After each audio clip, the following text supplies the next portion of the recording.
and welcome to Unmuted. I'm Judge E.J. Russell, and we here at Unmuted are working to inform and educate you on things going on in our wonderful state and around the nation.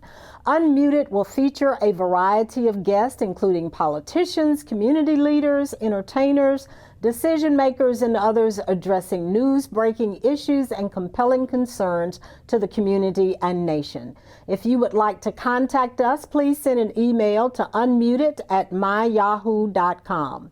Today's guest is Senator Angela Turner Ford, all the way from Starkville area, Oktibbeha County, representing District 16 in the Mississippi Senate. Welcome to Unmuted. Thank you, Judge Russell. I really appreciate the invitation to be here today. Well, we are happy to have you. Now, the legislature in session. Tell us what's going on over there. Well, we started on January the 3rd. And of course, as most people know, the process is deadline driven. So deadlines have come, some have passed, and we are now beginning our committee work. And so we've been working behind the scenes, requesting bills that we want to be introduced to advance policies that are important to us. And we're just working through the process. Well, and I know you can't say this, but I was reading the other day about a bill that would halt any kind of transgender medical attention or transition. Tell us about that, if you can remember. Well, that bill has been, I think, advanced in the House, so we have not taken it up in the Senate. In terms of the Senate work, we have not actually debated bills on the floor, so it's the committee work that's taking place. But just based on what I've read, it's an attempt to limit, I would say, procedures that would modify someone's sexual appearance, so to speak, as it relates to minors. And so it would have to be vetted on the floor, it would have to advance through committee, and then be presented, and we would debate it and decide if it should go up or down. Well, and of course, a lot of people don't realize that for the most part in Mississippi, minors are people under 21.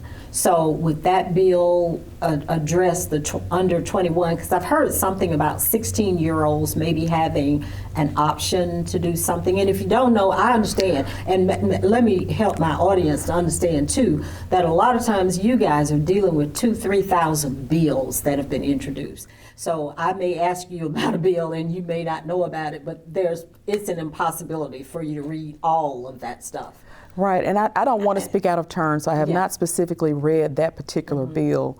But you know, one issue is that minors are defined with different ages in different statutes, and so that's an issue that would have to be reconciled. But certainly, as it relates to children, the general proposition is that those surgical procedures should not be allowed. And if a parent or a physician were to do so, they would be open to criminal penalties, not just civil. As I understand it, that would be the case. So it's just definitely a work in progress. I've started receiving emails, so certainly I know that there are various segments of the community that are in opposition as well as supportive of the bill.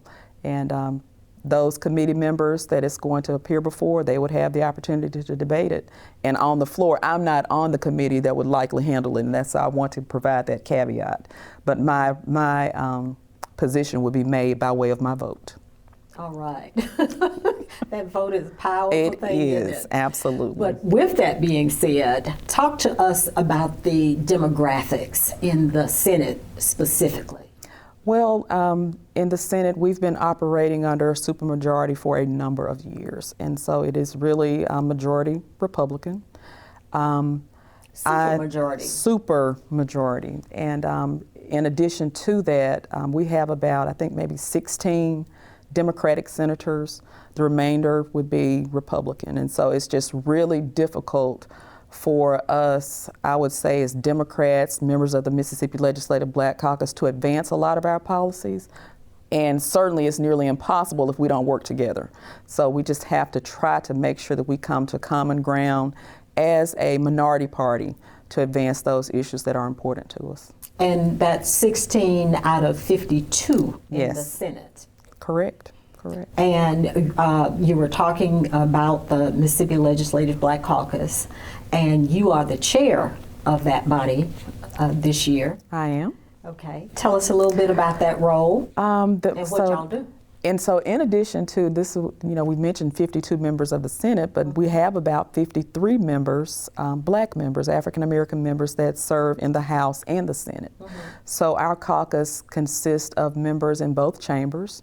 We meet weekly and we try to make certain that we have a legislative policy agenda as we approach the legislative session to give us some direction and clarity about the issues that we want to pursue. Okay, and what are some of those issues that you have special focus on this year? Well, we've all been hearing reports in the media about the healthcare crisis that a number of our facilities are facing, and the expansion of Medicaid under the Affordable Care Act is a federal provision that has been made available to us, yet Mississippi has not adopted the expansion of Medicaid. And we have for a number of years attempted to advance that issue. We're hearing now that rural hospitals are in trouble, on the brink of closing. They can't provide services to their community. So a healthcare agenda is critical to us. And we also take positions on criminal justice reform, election reform, critical infrastructure, education, economic equity and racial equity in our communities, and then the TANF issue. So we've taken a stance on each one of those issues and introduced bills that address the policies that we care about. Well, with your number being so low, how effective is your group in impacting the results? It depends on what you call effective. So it may be that, 9 times out of 10, if we introduce a bill, it's likely not to even come out of committee. It's going to die.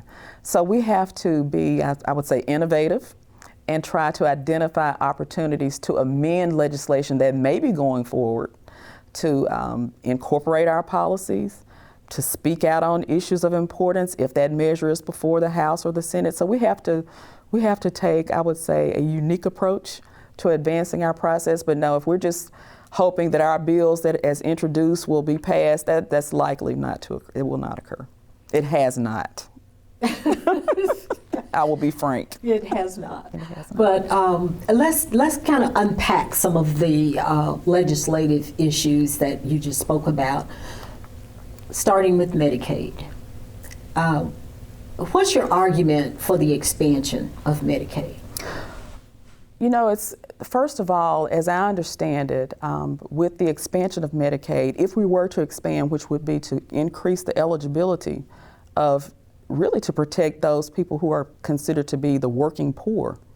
They're working for whatever reason, maybe the employer is not providing group health insurance, and the expansion of Medicaid, which would just allow those individuals to become eligible for medical insurance, would create a situation where we're more likely to be healthy. We're not just out with undiagnosed conditions that progress that cannot be treated.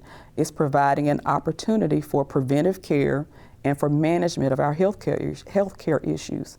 And one thing that we saw, especially, I would say that we're not out of the throes of COVID because we know that there are still cases being diagnosed, but our communities, African American communities and Black communities, were impacted the most. And so we know that we have critical healthcare issues. Our position to the state and to the leadership of our state is that we want to expand Medicaid so that we can become more healthy. If there's going to be another pandemic, we want to be able to fight it off. And it's about longevity and quality of life. And with that expansion, people would be able to maybe be diagnosed early with diabetes or prediabetes or heart disease or kidney disease and get treatment, whereas now many of them cannot get that assistance. This is true. It's an ounce of prevention is worth a pound of cure. And so if a person is in a position to be seen by a doctor, not just have to go to the emergency room for treatment. It's going to place them in a situation where a condition could be diagnosed early on and possibly treated with exercise, maybe a prescription, but certainly not. Change in diet. Exactly. So it would prevent possibly, I would say, surgeries, and again, promote and increase the quality of life. And possibly save some lives. Absolutely. If people can get medical care. Yes.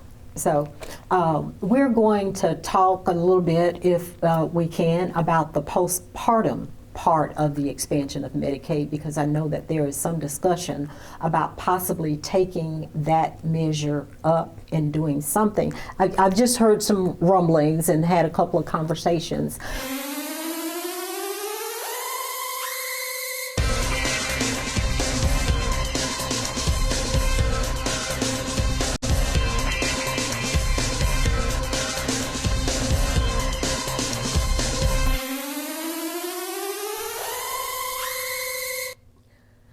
Welcome back, and we are here today with our guest, Senator Angela Turner Ford. I'm going to shorten that to Senator Ford. I really like to call you Senator Turner because, of course, I worked with your dad, Senator Turner, and but I'll call you Senator Ford. How about that? That's fine. Thank you. And we're going to finish talking about the postpartum and how that will help maybe reduce, prevent some illnesses caused in childhood or after childbirth that may create a healthy life. You know, that's an issue, and I'd first like to point out the Mississippi Legislative Black Caucus took that up as that issue as one of its main components of its agenda maybe 3 or 4 years ago. And so we've been working at the expansion of Medicaid for those postpartum, women who are postpartum, for a number of years. And I think what we've seen in the past couple of years is the bill has passed out of the Senate. The first time it was introduced by myself and other members of the caucus. The next year it was introduced actually by the chair of the Medicaid committee. And the following year, the same. It's passed out of the Senate, I believe, on 2 occasions, but it fails in the House. This past summer, we heard some testimony from a panel of doctors who stated that the expansion of Medicaid for those women who've delivered, who are considered postpartum, is critical. Medicaid currently is only provided for those women for up to 60 days. And so after that, we were told that there are certain cardiac or heart-related issues that may not have been resolved following the pregnancy. I think that there was some other concerns, of course, blood pressure, various issues that tend to linger, and if not addressed, can cause a problem for a mother or a woman returning to the workforce and being healthy. And so the request is that actually that coverage would extend for 12 months instead of the 60 days. The 60 days, as I understand it, is just the minimum that's required by the federal government. So we need to do more to help those women who are on Medicaid and who have delivered.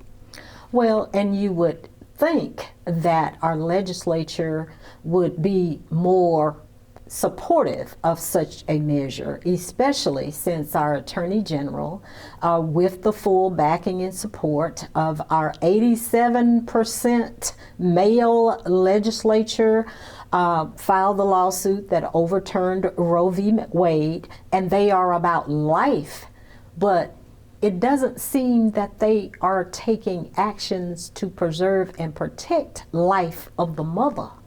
Absolutely, and it just really seem like contradictory positions to me, and I think that there are some members of the community who feel the same way. I don't understand the attitude regarding the failure to provide this expansion or extension of services on this particular issue. Mm-hmm. If we can't gain traction on that, it almost seems as though the expansion of Medicaid is nearly impossible in this state. But in light of Mississippi having led the country to overturn Roe v. Wade by way of the Dobbs decision, why not, as a state, make sure that we're taking the position that we're supporting our mothers. And we're supporting women, not necessarily just mothers, because someone may have delivered and the child, may have been stillborn, but yet they qualified for Medicaid. And the doctors, as I understand, the medical professionals are in supportive of the position. And so certainly the legislature needs to take heed. Well, and is this a race issue? Or, white women are having babies too. It's more, well, it's not just race. And so, there are white women who are on Medicaid. And it's just a strong position. I would say it's a positive position, and it should be race neutral. It really, there's no other way to look at it. But why the decision is being made the way that it is, I'm not exactly certain. But as a state and the members of the legislature who govern these policies, we need to take a stand, and we need to provide this coverage not only for women, but for also the working poor who also need access to affordable health care. And the bottom line is, by the inaction of the legislature, and it's going to be very blunt and very cold what I'm about to say, but these 87% men are killing us, basically. The whole population, not just the postpartum females, but when you can't get preventative care, you are probably ultimately going to die. Right. And government, there are just certain basic services that government should provide. And with this program being available, made available to the federal government, I understand that, it would put the state in a position to pull down these dollars to provide the assistance. Why not do it if we know that our hospitals are at critical mass, they have issues, financial issues, and then, if citizens are unhealthy, it just seems like the natural thing to do to expand the program to benefit parties, I would say, or entities on both sides. And that some 300,000 people is the estimated number that it would help. Yes. And add to those roles. What do you say to the argument that it's going to cost the state of Mississippi too much money? I've heard that. I've heard it too, but then when we're in a position to ask specific questions about how much it will cost, I think the answers tend to be kind of vague, or they are vague. So put us in a position as a legislature to receive this data, to analyze it, to ask questions, to debate the issue, and allow us to make a decision one way or the other. That has not occurred up to this point. So people need to reach out to their legislators and make their positions known. I was looking at a poll to Mississippi Today, a couple of days ago, by the Siena Institute or something of that nature, and Mississippians by 80%, I believe, was in favor of the expansion. Exactly, and that's what the polling data has shown, according to the article, that Mississippians favor the expansion of Medicaid, an overwhelming majority, in my opinion. So at a minimum, the legislature should debate the issue. It has not come to the floor in terms of the expansion of Medicaid. It's never advanced.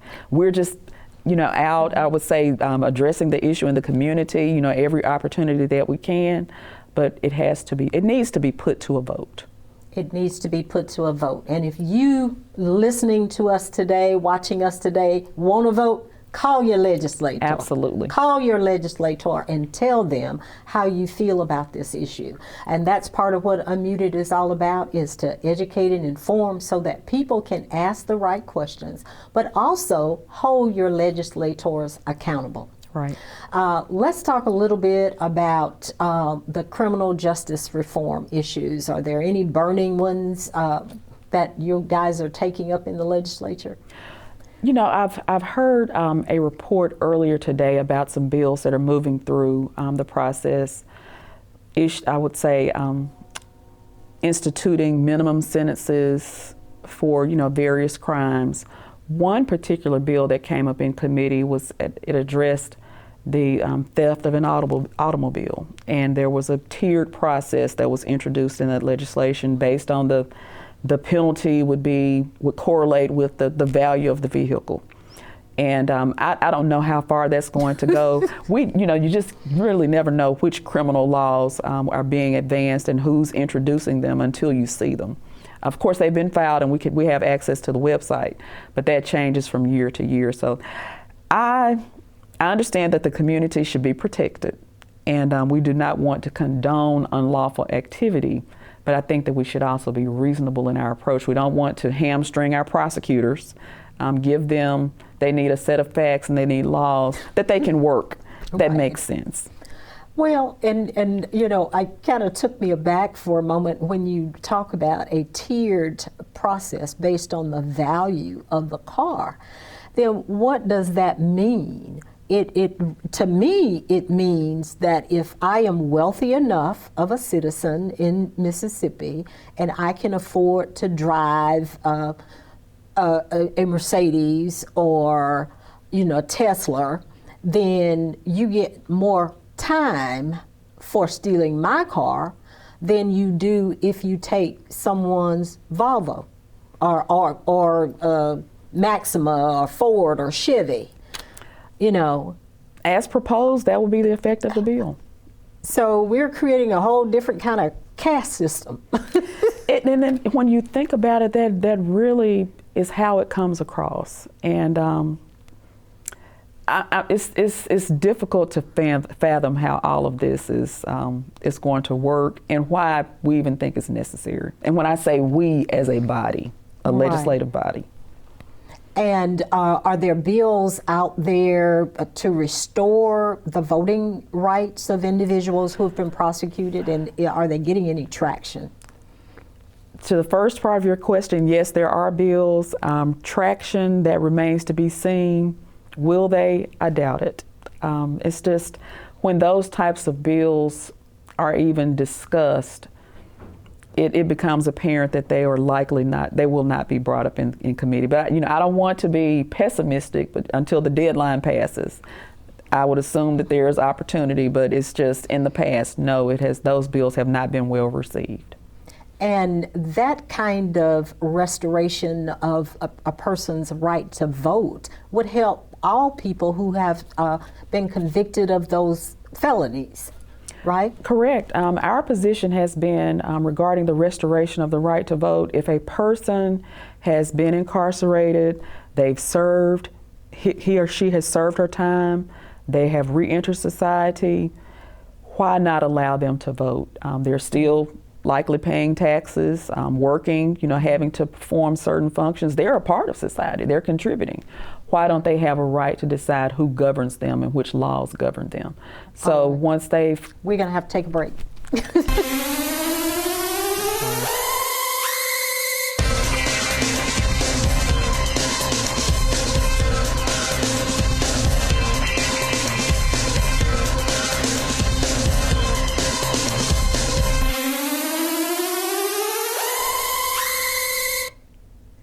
Hi, welcome back. You're watching and listening to Unmuted. I am your host, Judge E.J. Russell, and we're visiting this afternoon with Senator Angela Turner Ford. Senator Ford, please finish telling us about the restoration of the right to vote.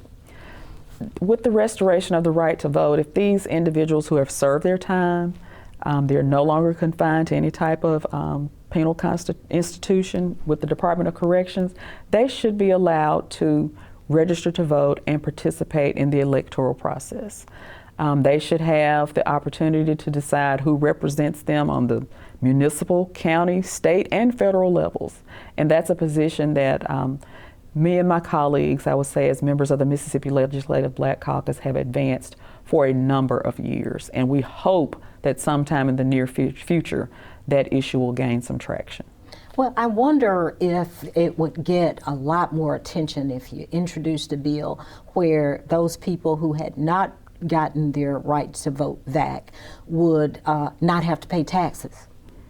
that pay the legislator salaries. I bet there would be an outrage about such a piece of legislation, but you're not going to let me vote, but you're going to let me pay your taxes. Right. And these two positions should go hand in hand. If you're paying taxes, contributing to society, you should have the right to vote.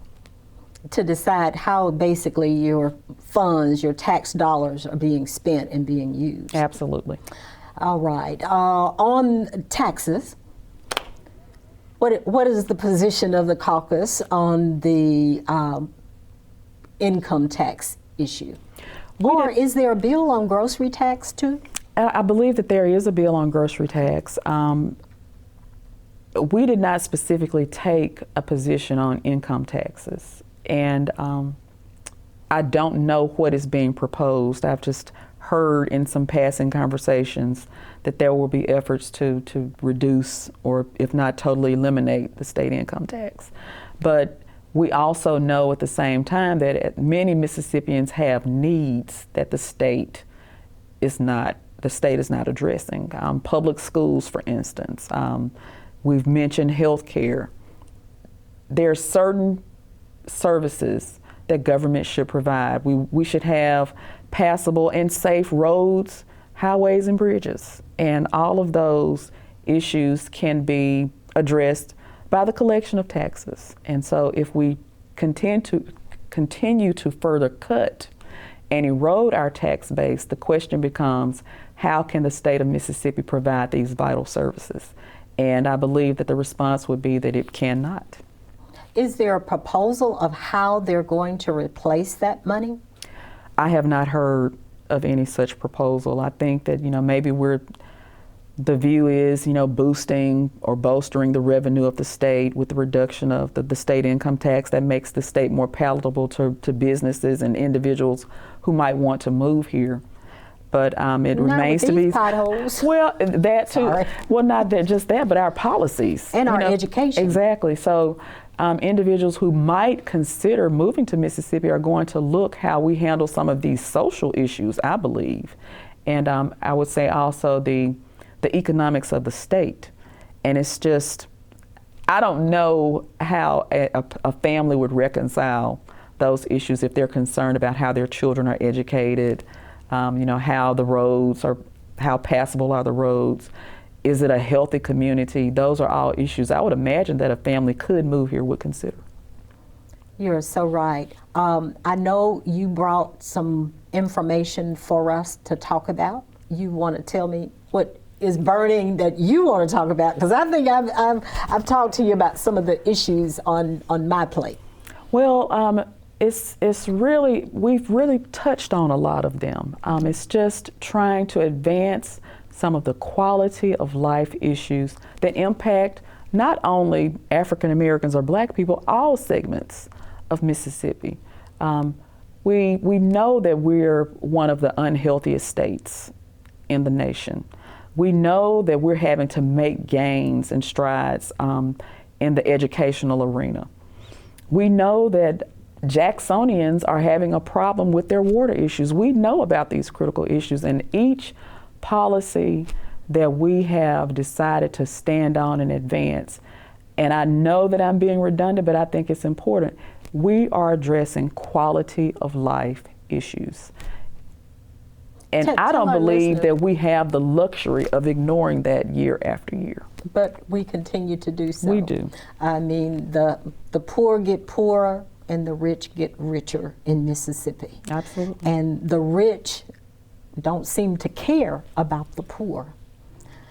When if they did something, it could elevate everybody, to include them. Right, right. Yeah.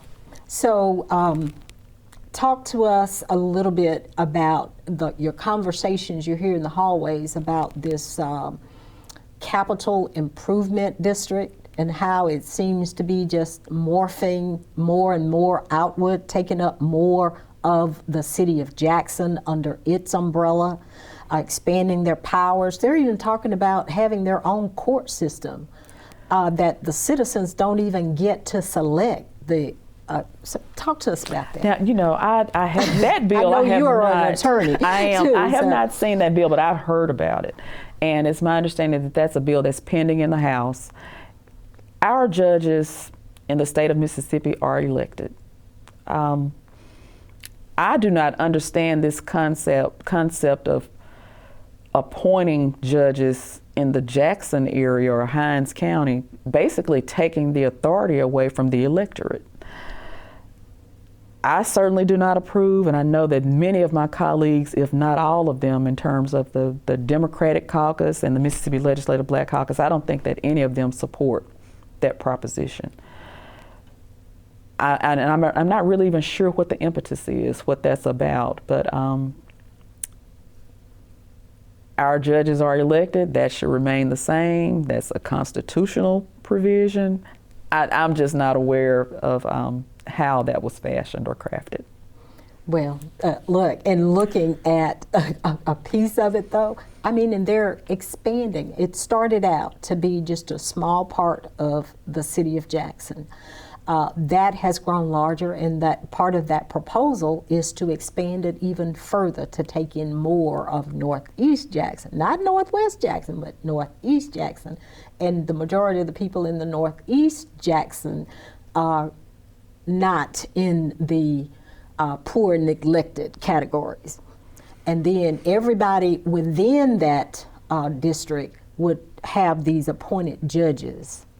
And I'm not sure if you're aware of it, but within the last year, there have been about 14 or more gunfire incidents involving those officers there. That's more than in the city of Jackson. We just can't carve out these segments of our communities and cater to their needs and providing them with these additional supports, but yet you leave us behind. And that's not anything that any of us would stand for. Now, if we have the numbers to stop it, that remains to be seen. But we know that I would say to my core, that just does not seem fair. And I would hope that anyone else who hears that type of approach would agree. Well, you know, everybody is going to be running for re-election this year in the statewide offices as well as the legislative offices. And 67% of the state, I believe, according to that same Siena poll, said they want a new governor. I'm aware. That's all you. I'm aware. You're aware of that, and I understand. Sometimes you just have to watch it and see what happens with it as it moves along. Exactly. Are there other issues that you want to share with our listening audience about what's going on up there and the fact that they need to go there? And I go to the Capitol. Speak to legislators, call them on the phone, leave a message and tell them where you live. I agree. You know, we have a website that we use, and it's interactive. It's actually the website that we use is the same that's available to the public, and we can access each bill. It tabulates the vote. And so with all of these technological advances in place, there is ample opportunity for everyone who has access to a computer, a smartphone, or internet, iPad, however the case may be, to know exactly how we conduct ourselves and how we vote. And I would just encourage everyone all members of the voting public to be more engaged in the legislative process. It's one thing for us to be in our districts and get on the stump and say things that are going to excite our base, but it's something else to actually follow that individual and track their record as we engage, as we vote on bills. A lot of our committee meetings are live streamed. Certainly our floor action is it's available via webcast on the website. So it's just important that we just not just fall for any type of bait and switch, get involved and actually have some sort of understanding about what's going on and be civically engaged. Be civically engaged. Yes. Because it can change your life. It can. And it can help you decide who you need to vote for. Someone who is proactive in doing some of the things that you want to do. Nobody's going to be 100%, but at least you will have the opportunity to know for yourself. And we will put that website on the YouTube in that space for comments so that you can access it. I'm talking about our listeners and everything now, so that they can access it and know. And the streaming is really important. You can learn a little bit of the history about each one of the legislators and put specific emphasis on your own, the one that represents you. But it's okay to reach out and communicate with the committee chairs, those people who have introduced legislation. It can be interactive. You can leave a message. Sometimes they'll call you back, sometimes they won't. We'll be right back.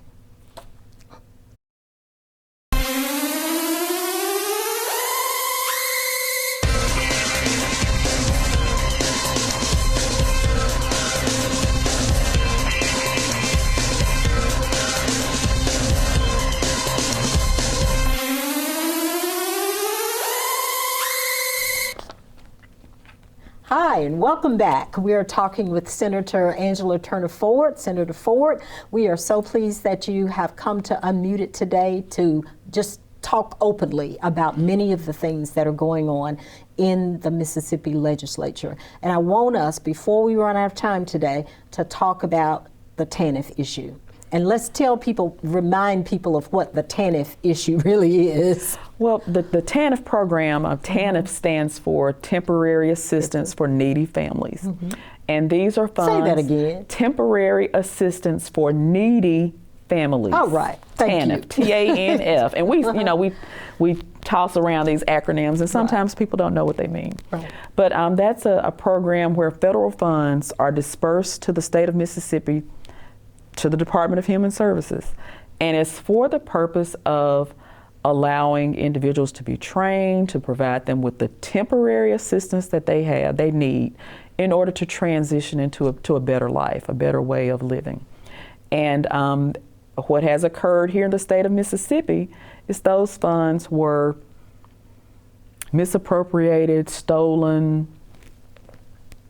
however you want to refer to it. Look, I'll say about that, just like I talk about Medicaid expansion, call it what you want to. The bottom line is just provide the services. Right. In this instance, the money's gone, and we know where it went, not to needy families. Right. Well, we know where you're right. It did not go to needy families, and so those needs are still present.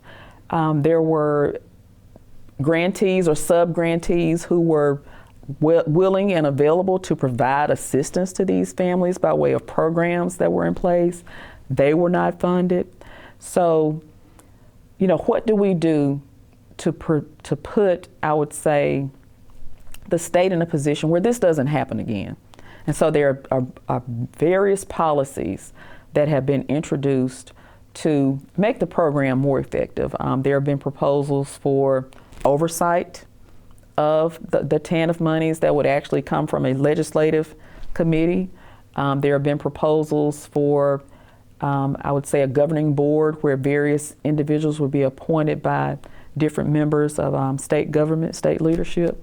But whatever the case, we know that this doesn't need to happen again. And we have too many needs here in the state of Mississippi, too many families that need assistance, and it's incumbent upon us to make sure that we have those accountability measures in place to make sure they get the help they need. And the last number I saw was $77 million gone somewhere and counting. But if I remember correctly, the lawsuit was only recovering like $25 million.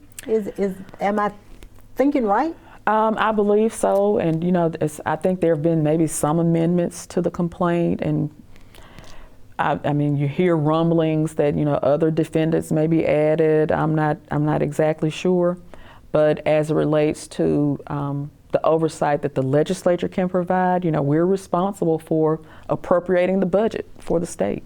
And we just need to take a more active role in that process. At this point, and I'm sure it will end up being decided by a court somewhere, but is Mississippi at risk of having to pay back that money?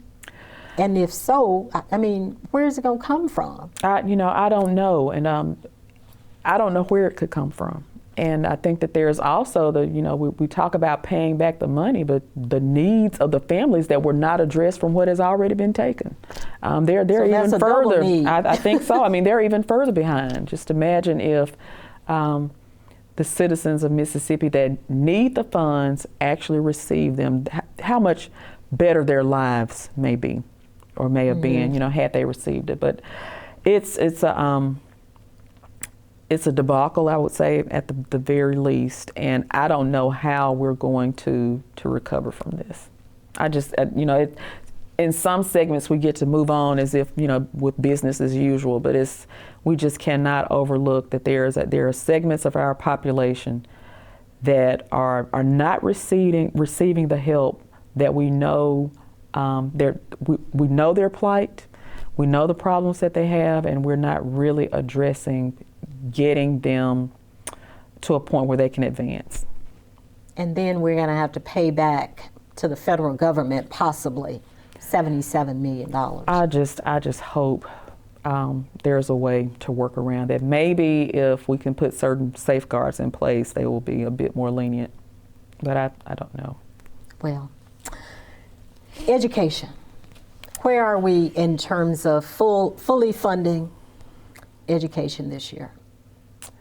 I think it's unlikely that the formula will actually be honored. But we got so much money under for COVID and ARPA, and the lottery is doing well. I agree. It really comes down to political will. Okay. Tell us about political will. Well, Mississippi legislature. It's a matter of, at this point, with the members that we have in place, what are their priorities? Who is it as a collective that the legislature really wants to help? And I would say, just based on the sentiment or as a deliberative body, what we've turned out in the past, fully funding MAEP has not been a priority, and I don't see any inclination that that's going to change anytime soon. Now, what I have heard is that there is potentially another teacher pay raise that will be advanced, but that's not the full funding of the formula that we know was designed for dollars to be dispersed into different areas based on need and other criteria that exist and can be analyzed. So it was created for funds to go to not at the same amount everywhere, but to address certain needs in certain communities. And up to this point, that has not occurred. I think it's only been funded maybe twice since its inception, and it's been on the books at least 10, 15 years. If not longer. If not longer. Because as I think back, I know Haley Barber funded it. He was one of the people who funded it that one year. And how long has that been? Long time. And definitely longer than 10, I would have to say. Yeah. Because I was just, you kind of lose track after you hear it for so many years. But too, what about the buildings and books and technology and all of that for the schools? I mean, a teacher pay raise is nice if you're a teacher, but I'm sure parents would rather see their kids have better access with internet even, because I mentor in a school and I did so during COVID, and sometimes the internet would go out. We were trying to do it online through Zoom, but the internet was pathetic. That's a problem, and I would say that if more funding had been allocated to this type of district that you've described, they would be in a position to make sure that they have internet access that's sufficient enough for children to learn and to be accessed by the teachers as well as the students. It's an ongoing cycle. And the longer that we continue to not shore up those districts that we know don't necessarily have the tax base to support themselves, it's just the problems will continue. What do we do? I mean, how can our listeners impact that? One thing I believe your listeners could do is to look at the issues that they face in their communities.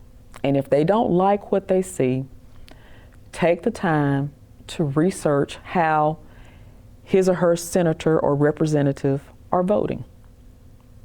The same for all races. If you're not comfortable with the conditions that you see, I would want to make sure that the people that represent me are advancing those issues or voting in a way that support my interest. And if that is not occurring, then maybe your representation needs to change.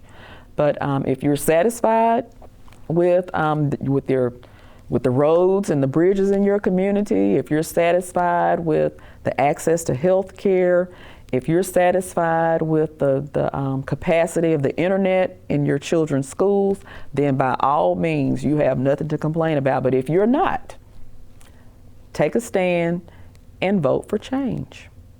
And that's the only way that any of this will change, in my opinion. Is to vote for change. Yes. And your vote does matter. So many people I hear all the time, oh, well, they're going to do what they want to do. My one vote's not going to make a difference. But we both know all the time races are won and lost by 1 and 2 votes. They are. They are.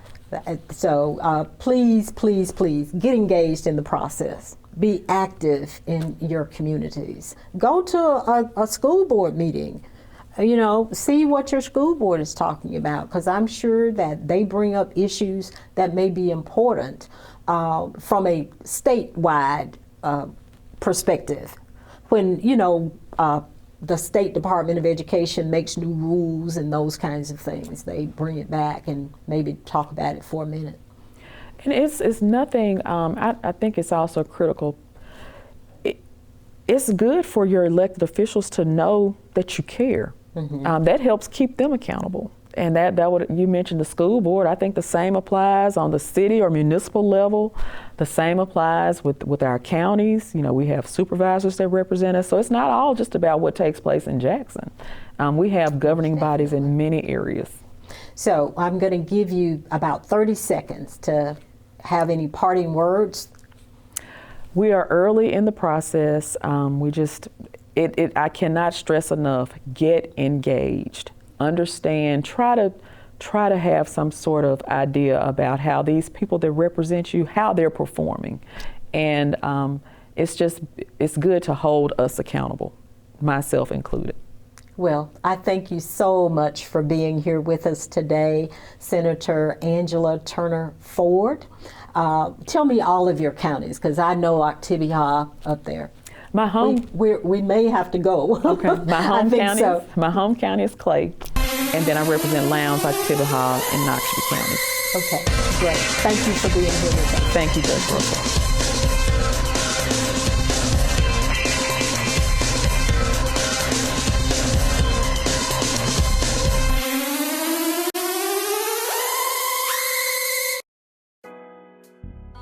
When you mention agriculture, most people think of farming. That's planting, growing, harvesting, and selling crops grown in a field, laboring in those fields behind a mule and a plow from dusk to dawn every day.